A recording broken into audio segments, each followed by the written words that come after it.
All right, guys, welcome to the first installment of Extreme Airsoft's 6-year strong birthday bash celebration. It's nice to have Mr. Vince from Elite Force with us. Traveled all the way up from Arkansas. He's got some new stuff to show off, but more importantly, I mean, Vince, is this your first time up here in Rhode Island? It is. I've been all around this area, but from here north, all a mystery to me, man. So it's beautiful, though. So we got a first-time New Englander up here, and I mean, and just kind of give us your overall experience from getting from down south up here. I mean, what do you think of it? Your first impressions? Kind of wish I lived here. You know what I mean? Of course, I'm not here during the winter time, man. But this place, Very fortunate for you.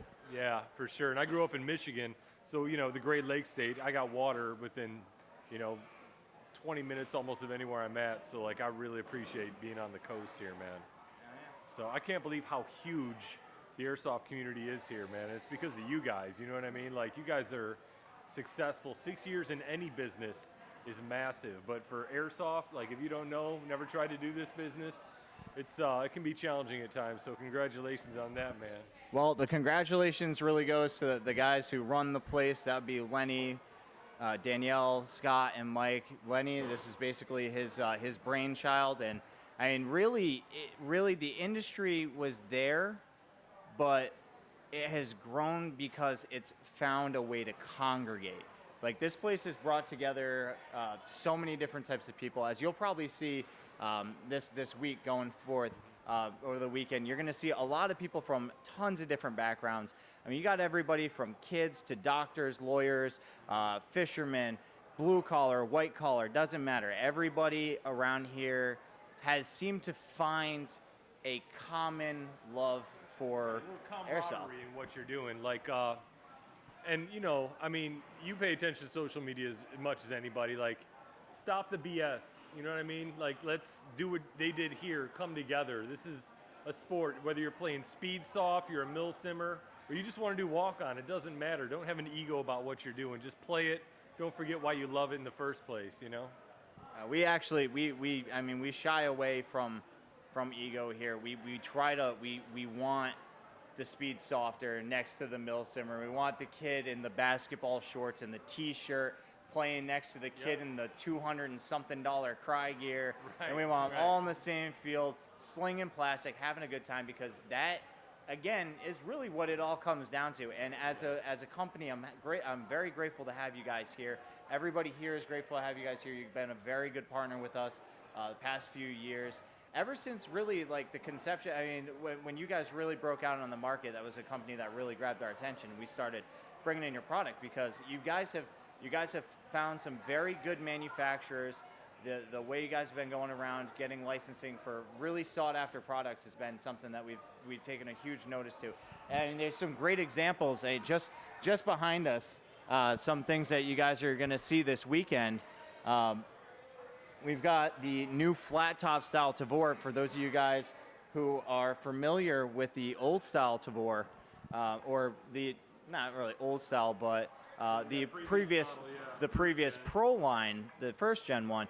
You guys remember the battery compartment was in the front. Now they've gone with a rear style battery compartment, and correct me if I'm wrong, but this is now a nice electric MOSFET system in here. It's going to provide active braking, as well as a little bit better trigger response.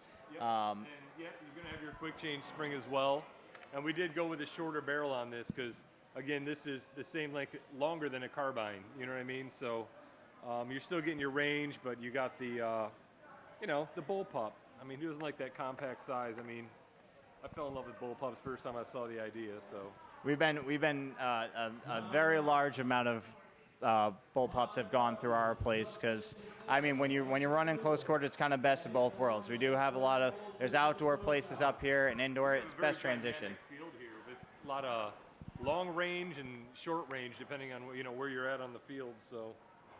So when can people really look forward to seeing the flat top style? Because that's the one thing. A lot of complaints. The only complaints I really ever get about the Tavors is their lack of rail space. And so the flat top here has really taken that into consideration, running almost just about a full-length rail system from right at the top of the mag well all the way to right before the end of the barrel. Yep, and there are also integrated flip-up sights in the rails on this model as well.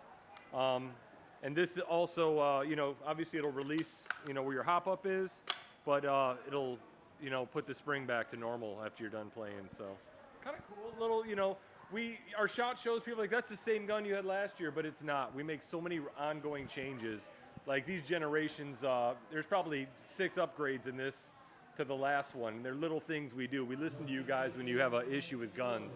Like you're the ones who are playing with them more so than even we are. So we want to know, and you know, we listen. We're always on social media. Like somebody's got a problem, we're either out there fixing it, trying to figure out how to make it better, yada blah blah blah blah blah blah blah. We're awesome.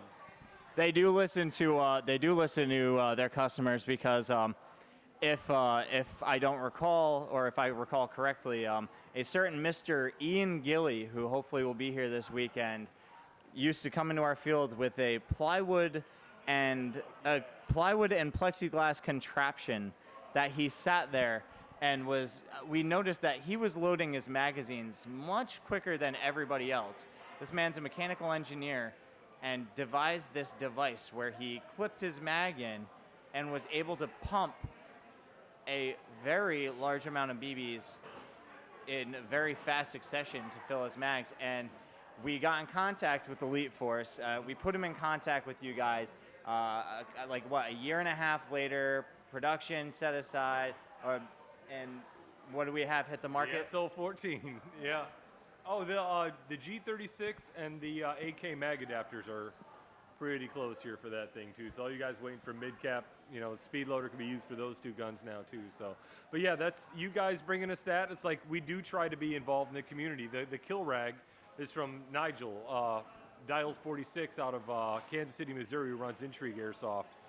He brought that idea to Cliff, and you know, year later we got the kill rag, so the Elite Force kill rag. Which actually, side note, we want to talk to you about something like that. We got another idea for that. Awesome. But that aside, now before we move on, when can we expect this flat top guy to hit shelves? This is it's still technically one of our early, the models we get to test them out and stuff. So there's more changes coming. Ideally October, maybe November. It's got to be right if we're going to bring it to market, because all those Elite guns, again, like you know, got a year warranty, and if we do something that's not up to par with the standards, you know, we're going to take a bath on that as well. So it's got to be right. And then, you know, the piece de resistance. We saw this thing at SHOT Show at the HK booth this year. The real version's like $6,000, and we realized that we didn't have a true DMR in our lineup. So semi-automatic only, all kinds of internal upgrades, which will be hitting all of our HK lineup soon too. But this thing's got a radius reinforced gearbox, the brand new tappet plate and piston, and a MOSFET. It's the most sophisticated HK gun we've done to date. So it's a beast, but it's beautiful, man. We're gonna do a limited edition. It's either 200 or 250 pieces of the full kit with the case and everything. So, and this should be out by October. So another October gun. Another thing I just want to check. Now you say this guy is going to be coming as a full kit. So are we talking this nice setup scope mount system? With the red dot. Yep. Let's see what else. You got the rail attachments, and again, this is none of this stuff is pot metal. This is like legit. So HK handguards, you know, rail covers rather, HK grip, the bipod, and it has a tan foam padded case that you saw earlier. So pretty much battery and charger. Pick your poison for optics, and you're ready to go. I mean, this thing is absolutely beautiful. And are we going to be able to see this thing in action this weekend? Yeah, this is good to go. We had it out in Texas a couple weeks ago at D14, and they were kind enough to stand out there while I was plugged away at the 300-foot mark, and I actually nailed it. Actually nailed the guy standing there twice in the chest and then hit the sign, so I got to sign that thing. But yeah, again, we got a lot of stuff coming in October too, man, like way more than I brought here, but some of it we're keeping under wraps, some of it we haven't announced. Like, it's a sneak peek show. It is. You guys haven't seen this yet. This is our race gun. A lot of competitions, as you know, 3-gun competitions with Airsoft are popping up. I just did an NRA training, learned how to be a pistol coach, and so, you know, spring-assisted mag release, you know, flared mag well, short stroke, you know, fiber optic front sight, yep. So you're shooting probably, I think, 380, something like that. So it's not a traditional CO2 gun, but. And for those of you guys who remember, we do love our speed shooting. Not only do we just got back our Palco's timer system for our booth, but also G&G is going to be running a competition this weekend. So it'd be really cool to see how these things perform. I mean, this is a really nice setup, and camera doesn't really do it justice. But the rail mount, it's all set in. You don't have to worry about it like the wraparound mounts you get aftermarket that are on that just clip onto the rails. This is solid. You're not going to lose center at all on it. And it feels nice and balanced. It's a very ergonomic feeling gun. I mean, they definitely did very well with the grip. It is a 1911, but it's, as you can see, the grip has been widened, and that makes it a lot more comfortable, especially for a race position when you're holding that very rigid position. Get a good purchase on there. Yeah, and speaking of pistols, some colorful options coming out soon for the PPQs, and from what I've been told, this is not pink. What would this be considered? Wildberry, obviously. Some wildberry. Yeah, this will be dropped ideally, if we can get it done, shouldn't be a problem. We already have the black and the tan tactical versions. Around Breast Cancer Awareness Month, going to be doing some donations and stuff. So it's a good cause, and I mean, there's something to be said for owning your opponent with a pink gun. It's kind of dehumanizing, so it's a lot of fun. You know what I mean? That it is. Now, and what just before we move on from that, what color would this be considered? Blue, obviously. The law enforcement actually asked us to develop this. A lot of their training guns are blue. It's just, you know, it's what they do for to designate it as a training tool as opposed to airsoft. But it is, you know, it's our PPQ, man. It's a beautiful gun. So they didn't want blueberry or anything like that? You call it like berry burst or something? Internally, yeah. But for the cops, it's blue, yeah. So, anyway, man, yeah. I appreciate you taking the time to have me on, man. We appreciate having you come up to the Northeast. It's good to see you guys getting to actually get some face time with the fancier products, and actually getting to see the airsoft industry up here in the Northeast in action. Now, I understand you brought some gear, and you're looking to get some game time in, so I'm not going to hold you here anymore. Right on. I am extremely high drag and low speed, but I'm working on it. I got to get back into fighting shape, but yeah.